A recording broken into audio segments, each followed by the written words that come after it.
গ্রামের খাবার শহরে রান্না করে খেলাম। তো গাইস আসসালামু আলাইকুম, সবাই কেমন আছেন? আশা করি সবাই অনেক ভালো আছেন।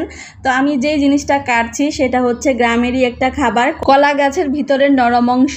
তো এটা আমাদের এলাকায় বলে ক্যানজাইল, আর অনেকে বলে কলা গাছের বগলা। তো যে যাই বলুক, এই খাবারটা কিন্তু অনেক ভালো লাগে খেতে।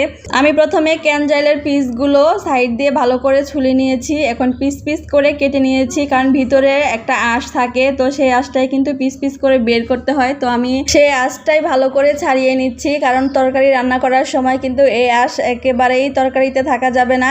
তো আঁশগুলো ছাড়ানোর পরে আমি মাঝখান দিয়ে আরেকবার কেটে নিলাম। তো গাইস দেখতেই পাচ্ছেন অনেক সুন্দর কাটা হয়েছে। এখন ভালো করে ধুয়ে নিতে হবে। তো গাইস ভালো করে ধোয়ার পরে এখন আমি রান্নার পর্যায়ে চলে যাব। তো এই খাবারটা কিন্তু আমার মায়ের হাতে খেতাম, অনেক মজা লাগতো। তো সেই দিনটার কথা আজকে মনে পড়ে গেছে, কারণ আমি এই রান্নাটা প্রথমেই রান্না করছি, এর আগে আমি কখনো রান্না করিনি। আর গাইস আমাদের এলাকায় তো এই কলা গাছে নরম অংশকে ক্যানজাল বলে ডাকে। আপনাদের এলাকায় এই নরম অংশটাকে কি বলে ডাকে অবশ্যই কমেন্টস করে বলবেন। আমি চুলায় একটা কড়াই বসিয়ে দিয়েছি, তার মধ্যে পরিমাণ মতো তেল দিয়ে পেঁয়াজগুলো ভেজে নিয়েছি। তো ভাজা হয়ে গেলে এখন পরিমাণ মতো পানি দিয়ে সব মশলাগুলো দিয়ে দিচ্ছি, হলুদের গুঁড়ো, মরিচের গুঁড়ো, ধনিয়ার গুঁড়ো, আদা রসুন বাটা, পরিমাণ মতো লবণ, সবগুলো দিয়ে ভালো করে কষিয়ে নিচ্ছি। তো গাইস কষানো হয়ে গেলে এখন আমি দেশি চিংড়ি দিয়ে দিচ্ছি, আর এই চিংড়ি মাছটা দিলে কিন্তু তরকারিটা অনেক মজা হয়। আর এখন দিয়ে দিচ্ছি মসুরের ডাল। আমি কিন্তু মসুরের ডালগুলো আগে থেকে ভিজিয়ে রেখেছিলাম, কারণ যাতে তাড়াতাড়ি সিদ্ধ হয়ে যায়। আর এখন মসুরের ডালটা দিয়ে চিংড়ি মাছের সাথে ভালো করে কিছু সময় কষিয়ে নিব।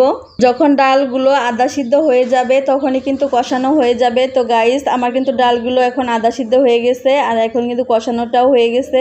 এখন আমি আগে থেকে কেটে ধুয়ে রাখা কলা গাছের ক্যানজালগুলো দিয়ে দিচ্ছি। কলা গাছের ক্যানজালগুলো আমি ভালো করে মসুরের ডাল এবং চিংড়ির সাথে মিশিয়ে নিচ্ছি। তো গাইস ভালো করে মেশানো হয়ে গেলে এখন দিয়ে দিব পিস পিস করে রাখা আলু। আর আমি আলুগুলো কিন্তু ক্যানজালের মতো করেই কেটেছি। তো আলুগুলো দেওয়ার পরে কিন্তু অনেকটাই স্বাদ বেড়ে যায়, তো তার জন্য আমি কিছু আলু পিস করে আগে থেকে কেটে রেখেছিলাম, তো সেগুলোই দিয়ে দিচ্ছি। তো সবগুলো উপকরণ একসাথে মিশিয়ে এখন আমি কিছু সময়ের জন্য ঢেকে দিব। আর এখন কিন্তু ভালো করে কষিয়ে নিতে হবে। তো গাইস আমরা কিন্তু শহরে থাকি, চাইলেও কিন্তু এই খাবারগুলো খেতে পারি না। আর যারা গ্রামে থাকে তারা কিন্তু যখন তখন বাড়ির আশেপাশে এই কলা গাছগুলো থাকে, তারা কিন্তু ঝটপট এই খাবারগুলো রান্না করে খেতে পারে। তো এদিকে কিন্তু আমার তরকারিটা কষানো হয়ে গেছে, আর আমি এখন পরিমাণ মতো গরম পানি দিয়ে দিচ্ছি। গরম পানিটা দিলে কিন্তু তরকারিটাও তাড়াতাড়ি হয়ে যায় আর খাবারটাও ভালো লাগে। এবার ঢাকনা দিয়ে ঢেকে দিলাম। তো গাইস ঢাকনা উঠিয়ে দেখি আমার তরকারিটা প্রায় হয়ে গেছে। দেখুন গাইস কত সুন্দর লাগছে, তাই না? সুরাটা একেবারে ঘন হয়ে গেছে। তো গাইস আজকে ফাইনালি আমার এই কলা গাছের ক্যানজালের তরকারি রান্নাটা কেমন হয়েছে অবশ্যই কমেন্টস করে জানাবেন। আর খেতে কিন্তু দারুণ হয়েছে। গাইস আজকের ভিডিওটা কিন্তু এই পর্যন্তই। ভিডিওতে একটা লাইক এবং শেয়ার দিতে ভুলবেন না। সবাই ভালো থাকবেন, সুস্থ থাকবেন। আল্লাহ হাফেজ।